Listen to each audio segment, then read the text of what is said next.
Emotional इंसान हमेशा बेवकूफ बनता है, इसलिए प्रैक्टिकल बनो। कि कहने में जितना इजी है ना उतना करने में नहीं होता। बिकॉज हम बहुत बार अपनी लाइफ के डिसीजंस ऐसे ले ही लेते हैं जिसमें हम इमोशनली बह जाते हैं, और बाद में हमें जब रिग्रेट होता है तब तक बहुत देर हो चुकी होती है। तो ऐसा बहुत लोगों के साथ होता है।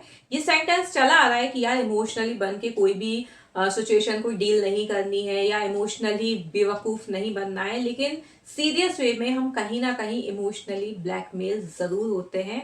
हम कितने ही अवेयर हो इस चीज से या कितने ही हम इंटेलिजेंट क्यों ना हो, हम कहीं ना कहीं इन चीजों के शिकार जरूर हो जाते हैं, क्योंकि ये चीज ही ऐसी होती है ना। अब सपोज हम किसी भी फ्रेंड से, रिलेटिव से एक हमारा इमोशनली कनेक्शन हो जाता है, या हमें फील होता है कि सामने वाला परेशान है या उसकी मेंटल हेल्थ खराब है या कोई और हेल्थ इश्यूज है या कोई ऐसा इंसिडेंट हो गया है, तो हम ना उसको उस वे में लेने लगते हैं और धीरे धीरे हम और ज्यादा क्लोज आ जाते हैं। और फिर जो भी चीजें होती हैं तो हमें लगता है चलो ठीक है यार, मतलब अपना लॉस करके भी हम सामने वाले का ये सोचते हैं कि यार इसका कुछ काम हो जाए, ऑलरेडी इसकी लाइफ में इतनी ट्रबल्स चल रही हैं, थोड़ी बहुत मेरी हेल्प से चीजें ठीक हो जाएंगी। तो सोच हमारी सही रहती है, ऐसा नहीं है कि हम कुछ गलत सोच के कर रहे हैं, हम अच्छा ही सोच के कर रहे होते हैं, लेकिन उसमें कभी कभी कुछ डिसीजंस इतने ज्यादा गलत हो जाते हैं कि वो हमारी लाइफ को भी इफेक्ट कर जाते हैं। बिकॉज जब हम चीजें कर रहे होते हैं या हेल्प हम कर रहे होते हैं, जब हम ये सोच के बिल्कुल नहीं करते हैं कि यार एज इट इज जब मुझे जरूरत होगी तो यही इंसान पर्टिकुलर मेरी भी हेल्प करेगा, हमारी ये थिंकिंग नहीं होती है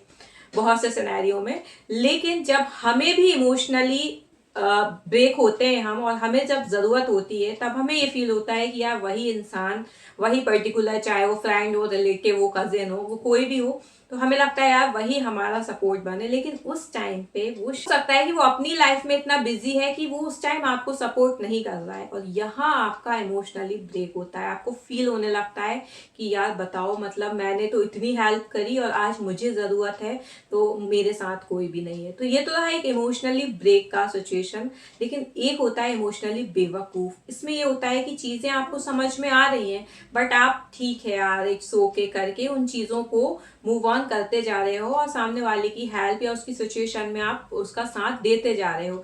लेकिन फिर जब आपको एकदम से नीड पड़ी है तो उसने आप ही का यूज करके और अपना काम सक्सेस कर लिया, मतलब अपना काम जो था उसका वो निकाल लिया और आपको वहीं पे छोड़ दिया। तो ये होता है इमोशनली बेवकूफ। और जब ये चीजें हो जाती हैं ना तब होता है फ्रस्ट्रेशन।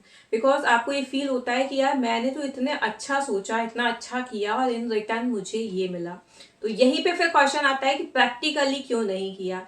प्रैक्टिकली हम बहुत बार इन्हीं सिनेरियो की वजह से नहीं कर पाते, बिकॉज हमारा दिल और दिमाग कहता है कि यार इट्स ओके, कुछ ही तो फ्रेंड्स होते हैं, कुछ ही तो रिलेटिव्स होते हैं, कुछ ही तो कजिन्स होते हैं। लेकिन द थिंग इज कि आप जब भी किसी की हेल्प कर रहे हो उसमें ये जरूर ध्यान रखो कि आपका पर्टिकुलर कोई इतना भारी लॉस नहीं हो रहा है, या छोटे मोटे लॉस चलते हैं। सपोज आपको किसी को हेल्प करनी है, आपको अपने ऑफिस से छुट्टी लेनी है, आपको अपना कॉलेज छोड़ना पड़ रहा है 1-2 दिन के लिए, ये सब चीजें चलती हैं, ये छोटे उसमें काउंट होती हैं। यहाँ मैं बात कर रही हूँ एक बड़े उसकी। सपोज अगर आपने कोई एक बड़ा अमाउंट दिया है इमोशनली में आके कि चलो इट्स ओके आज इसको जरूरत है हम दे देते हैं, लेकिन जब आपको सच में जरूरत है और आप ही का पैसा आप ही को नहीं मिल पा रहा है, तो यार ये बहुत ही मतलब एक फ्रस्ट्रेशन का ही बात हो जाती है कि आज आपको नीड है तो आपको अपना ही पैसा रिटर्न में नहीं मिल रहा है। तो इस टाइप की हेल्प करने से पहले आप अच्छे से सोचें। यहाँ पर आप प्रैक्टिकल ही बने, ये ना सोचें कि यार वो बुरा मान जाएगी, या बताओ मैं, मतलब आप अपने आप को गिल्ट में रखें कि यार मैंने उसकी इस सिचुएशन में हेल्प नहीं करी। पहले आप अपना देख लें, क्योंकि बहुत बार बहुत सी फ्रेंडशिप ऐसी भी निभाई जाती हैं कि लोग लोन लेके भी फ्रेंड्स की हेल्प करते हैं, जो कि लास्ट में उन्हें कहीं ना कहीं रिग्रेट फील होता है कि ये मैंने क्या कर दिया। तो उन चीज़ों से बचने के लिए थोड़ा सा लाइफ में प्रैक्टिकल होना भी ज़रूरी है। तो मिलते हैं अपनी नेक्स्ट वीडियो में, तब तक सब आप अपना ध्यान रखें। सो बाय बाय, टेक केयर।